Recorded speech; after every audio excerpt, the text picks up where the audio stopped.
This is the Daily Tech News for Tuesday, January 28th, 2025. We tell you what you need to know, follow up on the context of those stories, and help each other understand.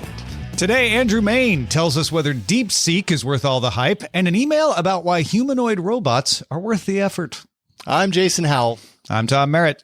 Let's start with what you need to know with the big story. All right, if you thought the Pebble watch was a throwback to a simpler time in the world of wearables, well, you would be right. But people are very nostalgic, I'm sure you know this, Tom, for the trend-setting smartwatch brand that launched way back at 2012. Those people might actually be very happy to hear that the Pebble watch is coming back, baby. Eric Migalkowski is Pebble's founder, and he announced on the RePebble launch page that the smartwatch is returning thanks to the efforts of a small team who's working closely with Eric to rekindle the glory days of the original hardware. Some of the features of this new smartwatch effort, and what they're chasing anyways, include an always-on e-paper screen, Pebble's notably long battery life, those wonderful hardware buttons that you don't need to, look at the screen in order to know what you're doing, and a robust and comprehensive user experience that includes many of the functions that we've come to expect from smartwatches since Pebble's launch. Because you got to remember, Pebble was kind of there in the beginning, and so set the trend for a lot of other wearables that we use today. Migalkowski says the new watch is in development and will have similar specs and features as the Pebble watch, along with, quote, some fun new stuff as well. That's not all. Migalkowski also announced that Pebble OS, which is the operating system that drove the unique smartwatch line, is being open sourced by Google. And just to kind of explain this a little bit, Fitbit bought Pebble's IP back in 2016 when Pebble kind of started to go away, followed by Google's acquisition of Fitbit in 2021. So essentially, Google has all of that Pebble IP.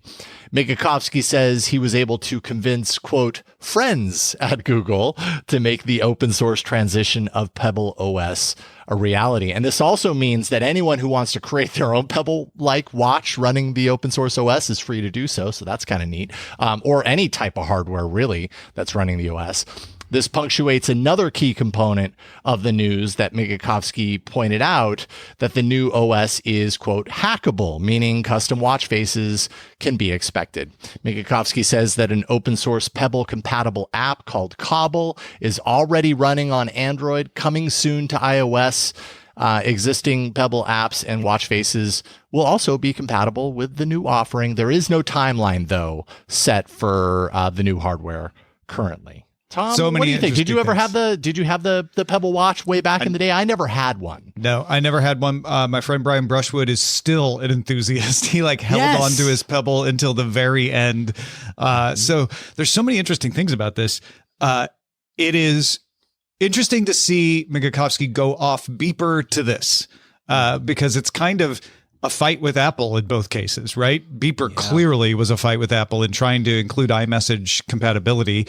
I wonder if he learned a lot there to help with compatibility here. However, he told Ars Technica that compatibility would be even worse now because Apple has clamped down even more on that sort of thing. But he clearly is up for the fight on that end. And more importantly than that, I think, is just the leaning into a niche market where you can tell that he's not worried about this becoming the biggest smartwatch in the world. He wants to serve the people like Brian Brushwood who are really excited about Pebble and would love to have it back. Yeah, I mean, the Pebble, what is the right word? The Pebble excitement never really died down from the people who were real true fans. I mean, over the years, even ever since, it went away, we would have stories come up on All About Android and later Android Faithful where, the Pebble story continued. And really, when you think about where wearables and smartwatches and all that stuff is right now, you really do have to credit Pebble for so much, and which is kind of a testament to how unique they were back in 2012. And this was prior to the Apple Watch. It was doing a lot of things that people wanted out of a wrist computer before there was a true market for it. And that's what was really kind of remarkable about, this up and coming hardware platform that didn't it start on Kickstarter? I mean, it was just one of those examples of like, holy cow, you captured lightning in a bottle at a moment in time where, this whole platform, this whole landscape of wearables was really just forming. So we have a lot to thank Pebble for when it comes to the wearables on a wrist. Yeah, the OLED wearables we have now are always on. They have longer battery life. Like some of the things that Pebble was so far in front of because of the e-ink screen aren't necessarily as big of a problem, but still, you can't get days of life out of a current smartwatch. You're always on is got some compromises here and there, especially when your battery starts to run low. It's going to be like, yeah, we can't be always on anymore. I think he's right that yes, you're never, again, I'll repeat it. You're never going to overtake the Apple Watch or Wear OS or anything like that. But you are going to find a group of people who really want this. And I like that that's what matters here. That not every enterprise has to become the winner in its space. You can build really good businesses serving people who want a particular thing. And that's Pebble to a T. So I don't know, 15 years later, 13. I'm bad at math. 13 years later, still, that's a long time. That's still, I hope it takes off. I actually texted Brian once, as soon as I saw this story, I'm like, you're going to get this, right? So I'll let you know if he does. Of course he is. If he was a huge fan, I could actually already hear Brian's voice going, are you kidding? Of course I am. Or something. I ordered 3 yesterday and they're not even being built yet. Yeah. I'm going to build my own, something along those lines. So we want to hear from the Pebble fans, especially if you're like, I might not do it this time. Or if you're somebody who never was into Pebble, but you're like, you know what? Now in 2025, I want this exactly thing. Feedback at dailytechnewsshow.com. Let us know what you think. Yeah. DTNS is made possible by you, the listener. Big thanks to Tim Deputy, Brandon Brooks, Hector Bones, and Jason. We have new patrons, brand new patrons, Pavel and Justin. Welcome. Right. Oh, welcome. There is more we need to know today, so why don't we get right to the briefs, Tom? DeepSeek. Have you ever heard of it? Have you ever heard of anything but it for the past 2 days? But there's something new with DeepSeek already. A new model family was released on Hugging Face. It's called Janus Pro. It's a set of multimodal models for imaging. Ranging in size from 1 to 7 billion parameters. The largest model is called Janus Pro 7BM, which apparently can beat Stable Diffusion and DALL-E 3 in GenEval and DPG benchmarks. According to DeepSeek, anyway, I haven't seen any independent verification of that yet, but I'm sure that's coming soon. The models can analyze and create new images, though analysis is limited to resolutions of 384 by 384, at least at the current moment. That's tiny. That's tiny. Yeah, OpenAI announced ChatGPT Gov, a self-hosted version of its platform designed for government agencies to confidently handle, quote, non-public sensitive information. The tool will be available through an agency's own Microsoft Azure Commercial Cloud or Azure Government Community Cloud. That makes it more, even more allied off than ChatGPT Enterprise anyways. The self-hosted solution is compliant with security frameworks, including IL5, CJIS, ITAR, and FedRAMP High, but only for public information at this point anyways. Testing of the product is expected within the month, with wider availability in the near future.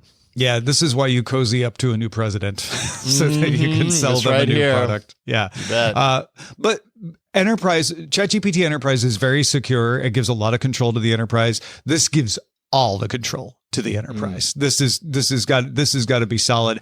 And if you're concerned about this sort of thing right now, only public information supposed to go in here. Now, granted, your weakest point is always humans, but yeah, this is a very big win for OpenAI, and it could be beneficial in a lot of agencies in speeding up things and making things more productive. Although it'll be difficult to speed up everything when you're like, oh, wait, I can't put that in there. Or I think more often, right, I don't know if I should put this in here, so I'm not gonna, because I don't want to get in trouble.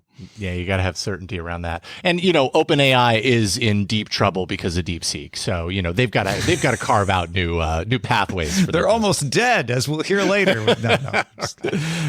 Blue Sky added a videos tab to your user profile, so now you can see all the videos that are posted by your account, including not only the original stuff that you posted, but anything you pulled in from other networks. Earlier this month, Blue Sky introduced trending videos to kind of capitalize on all the vertical video influx driven by fears over the shutdown of TikTok in the US. The Blue Sky 1.97 update also adds the ability to block or delete a conversation thread after reporting a direct message. Yeah, I saw that on my profile. The video part, not the deleting. I haven't posted a video on Blue Sky yet, as I found out when I looked at the tab on my profile. Like, oh yeah, maybe I should try that. Yeah. Spotify announced that it paid out a record $10 billion to the music industry last year, a milestone that surpassed the year prior's number by nearly $1 billion. So that number keeps going up. Spotify also shared that it has paid out $60 billion since its founding in 2006. The company says more than 10,000 artists currently earn more than $100,000 yearly from Spotify alone. I don't know if those numbers are supposed to make me feel better or not, but I think what Spotify is trying to combat is the perception that nobody makes money off of music on Spotify, which isn't true. In fact, the Variety article points out very directly, when you hear about artists not making money, it's probably not because Spotify isn't making money. It's because the record company or the label isn't passing along as much of it. But also, sometimes artists, they just don't stream enough to really turn it into $100,000. It does take a lot of streams to do that. You know this, right? Yeah. Oh, 100%. Yeah. Never come close to that. That's for sure. Let's fix that right now. Everyone go stream Yellow Gold on Spotify. Stream. Yes, it worked. The International Rain Enhancement Forum is taking place in Abu Dhabi, where experts are discussing ways to improve cloud seeding technology. The United Arab Emirates has already started using nanotechnology and electrical impulses to improve cloud seeding. It uses something called hygroscopic nanomaterials that are 10% titanium dioxide. Those can be dropped once into the atmosphere versus the previous method, which required burning flares to optimize the droplet size. So it's a lot more efficient, a lot faster, and could increase rainfall in the area by 10 to 25%. The UAE is situated in a region that includes 11 of the 17 most water-stressed countries in the world. There's downsides to this, but it's also needed. The forum is soliciting new ideas in 6 categories. They want to hear about optimized seeding materials beyond the ones they're already using, new systems for cloud formation and rain enhancement, beyond just seeding. What else can we do?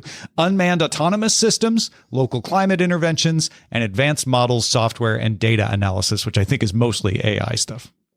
This just blows me away. This is the stuff of science fiction where we're like, wait a minute, you could create rain? You could just go up there and put something into the cloud and make it rain? Yeah. A little bit. Cool. A little bit. It's not, not crazy good, but 10 to 25% in a place that's getting virtually nothing, they can make a difference.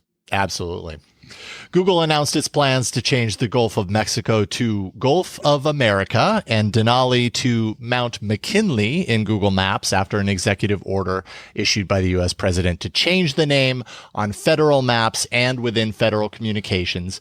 Google wrote on X, quote, "We have a long-standing practice of applying name changes when they have been updated in official government sources," end quote. Gulf of Mexico will continue to show for users in Mexico and in other countries because Google says, quote, "When official names vary between countries, Maps users see their official local name. Everyone in the rest of the world sees both names." Yeah, this is something they've had a lot of practice with, especially in areas like Eastern Europe and around Russia, where there's conflicts over what to name things and who is actually in control of things. So this is just another example of that being applied, I guess. The UK Competition and Markets Authority has issued a provisional finding that Amazon and Microsoft's cloud services in the UK have inadequate competition for consumer choice. I think each of them hold like 40% of the UK's cloud service market.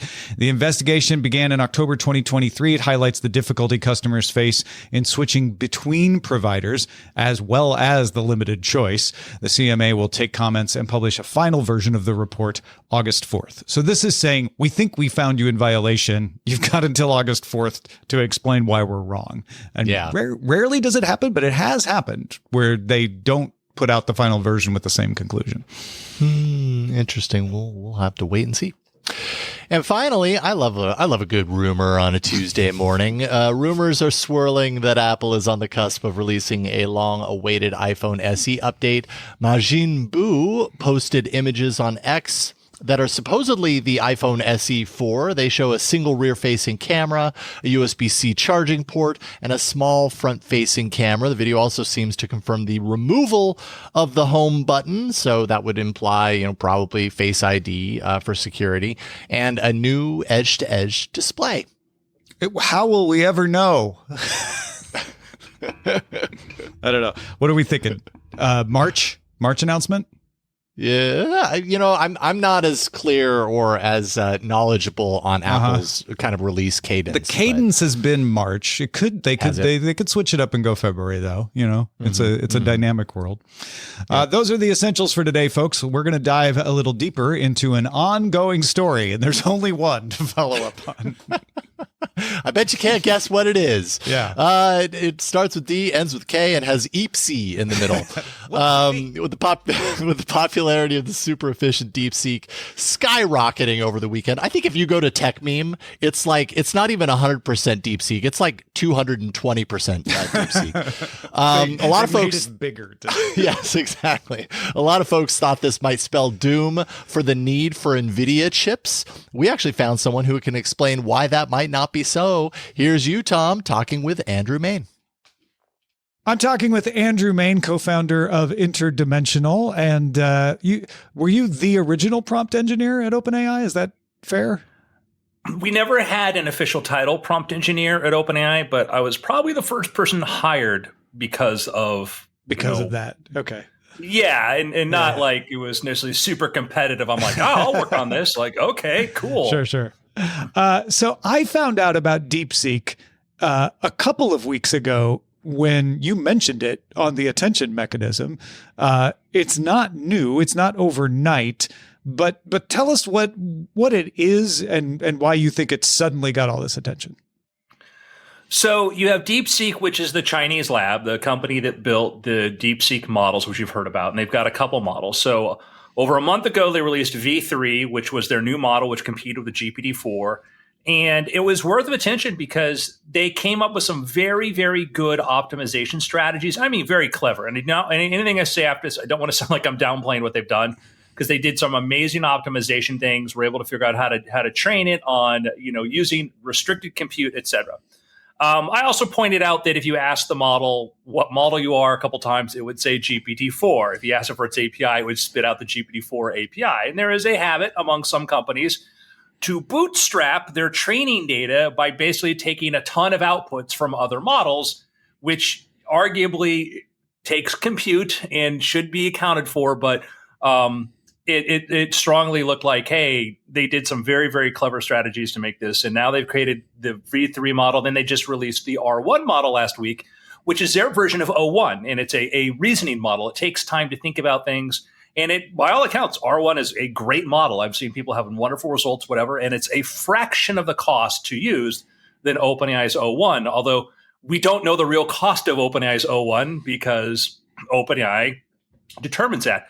I would say by comparison, though, Google has their own Flash thinking model, which is a very, very, very inexpensive thinking model that they're offering for I think free on their API right now. So we know there are some really efficient thinking models out there.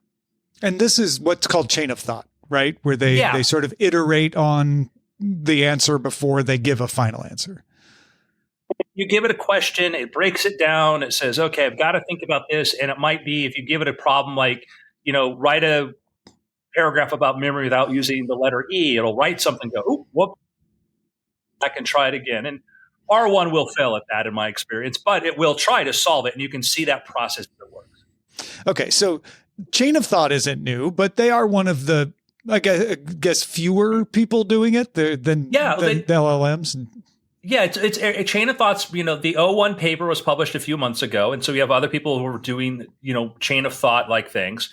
And the big thing was the efficiency, is that they're doing chain of thought much, much, much more cheaply than O1 is. But I want to give context in that part of the reaction's been is this idea that they trained this model for only like $5 million. But even if you read their paper, they talk about one component of it took that. There was a lot of other work into it.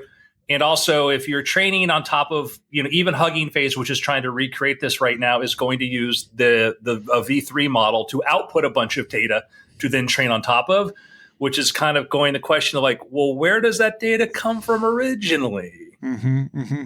So there's verifiable efficiencies that you've 100%. Seen that you can say like, yeah, they've actually done some really good stuff that make this work with less compute.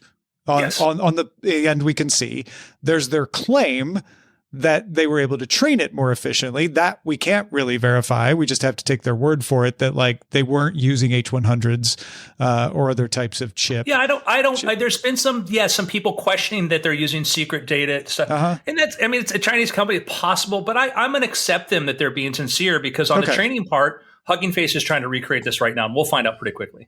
Okay, so that would find out real quickly. What would we have to see for DeepSeek to live up to the hype that is specifically like you won't need as many GPUs? Let's not get to the investor part of it yet, but just in the future, nobody will need as many GPUs or as powerful GPUs to do the equivalent amount of training here. For training, I don't know that they're saying that, because they use something like 800,000 high quality examples to train the reasoning model, and that came from their other model, but we don't know where. Like, I'll give you an example.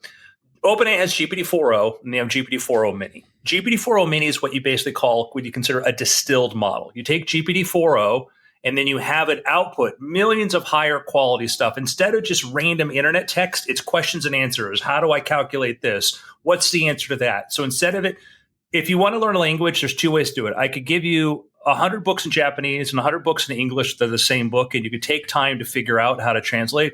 Or I give you one book that's a translation book, and you'll learn much faster. And think of a distilled model as basically having the bigger model create that translation for it so it doesn't have to learn.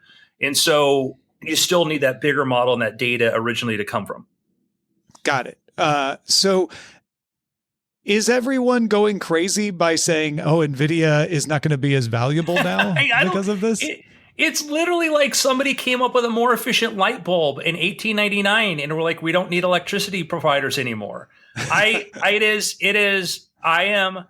advise VC firms and people like this, and I would tell you that, in my opinion, the people making a lot of these investment decisions know a lot less than I do. And I have friends that work at labs who are shaking their heads going, don't people understand that this is just going to increase even more usage? And, full disclosure, I am an NVIDIA shareholder, and even more so today, not financial advice, but I don't think Wall Street's never been good at predicting where these things are going to go. We'll see. The idea has been that there was an endless amount of need for compute, and NVIDIA would be the main beneficiary because they built this moat around themselves, meaning, they're unassailable. And the fear is that, well, if DeepSeek can do this on the cheap with some NVIDIA 4090s, well, then who's going to need to pay NVIDIA for that? But what if I'm reading you right, what you're saying, Andrew, is like, well, sure, if you can do more on an NVIDIA 4090, then you can do even more if you have an H100. Well, and still the inference because there's training, which is how you train them all, to inference to how you serve it. There hasn't been a big, huge inference speed up on what they're going to use. It's going to use the same amount of energy or compute than most other models are right now. That didn't change much. GPT-4o Mini is 15 cents per million tokens. You're going to see these models get better. I know I've been talking to researchers who have been talking about 1,000x or million increase in efficiency on these things. So it's not like anybody's like, oh, we didn't think it was possible. They all thought we were headed there. It just the timeframes are being accelerated. So yeah, and you think about, I work with companies now that are trying to do things like simulate entire biological systems or trying to simulate things in the world of physics because they want to build new materials. And these little things, reasoning systems are great speed ups, but their compute restraints are huge. And also the more we use stuff, like I've been using OpenAI's operator. And so as I go around and I'm running tasks, this is a system that's continuously thinking as it's trying to solve problems. So I think the demand is 1,000x what anybody thinks it is. And it's going to keep increasing. Yeah. And says the guy that just bought more NVIDIA. And that's the inferencing, right? That's me sitting at home needs a query versus the training, which is them getting the model ready to answer the questions. But also we've moved into this new world. Like we talked about before, NVIDIA came out with Cosmos, right? Which is a world foundation model, which is a neural net designed to simulate an entire world model to train robotics. Those, you're going to build those efficiently, but you're going to keep scaling and making those more. Like we're inventing all kinds of new training paradigms all the time. And so I feel like people are in a GPT-3 world and they think that the future of AI is just more chatbots. But it's going to be more agents, at least, and beyond, and new things beyond that. Yeah. Yeah. And Project Stargate, OpenAI's plan to build, $500 billion complex. Part of that is the idea is that to run as many experiments as you can, train as many AI models as you can. And that's the advantage of, great, we've got an efficiency. Great. That just brings the future closer. Yeah. Folks, if you really want to learn more about this and keep up on it, you've got to check out The Attention Mechanism with Andrew Mayne and Justin Robert Young. Obviously, there's not a particular place. Just go search for it, right? Well, I think that's an Acast. Ah, fantastic. Andrew, thanks so much for talking with us, man. Thanks for having me, Tom. What would you like to hear us talk about on the show? One way to let us know is our subreddit. Good folks in there submitting great stories, and you can vote on them and submit some of your own. Reddit.com/r/Daily Tech News Show. We end every episode of DTNS with some shared wisdom, and today Andrew, not Andrew Mayne, is helping us understand why we want robots that look like humans. Yeah, he writes, humanoid robots may seem creepy, but as America's Test Kitchen's CES video demonstrates, it's faster to program them with videos of other humans doing those jobs. They visited with a barista arm that was trained in a real barista, and it did a bang-up job at latte art, as well as the battery oven that you could talk about on the show, which we won't be talking about the battery oven. But yeah, good stuff from Frozen Cusser, AKA Andrew. Thank you for pointing that out. You can train the algorithm, if it's humanoid, to do human things based on human motions. I guess that makes sense. That makes a lot of sense. Thank you, Cusser of the Frozen variety. Thanks to Andrew Mayne and, yes, of course, Frozen Cusser for contributing to today's show. Thank you for being along for Daily Tech News Show. The show is made possible by our patrons at patreon.com/DTNS. DTNS has a live version called DTNS Live on YouTube and Twitch. You can find details on that and more on dailytechnewsshow.com. We will talk to you tomorrow.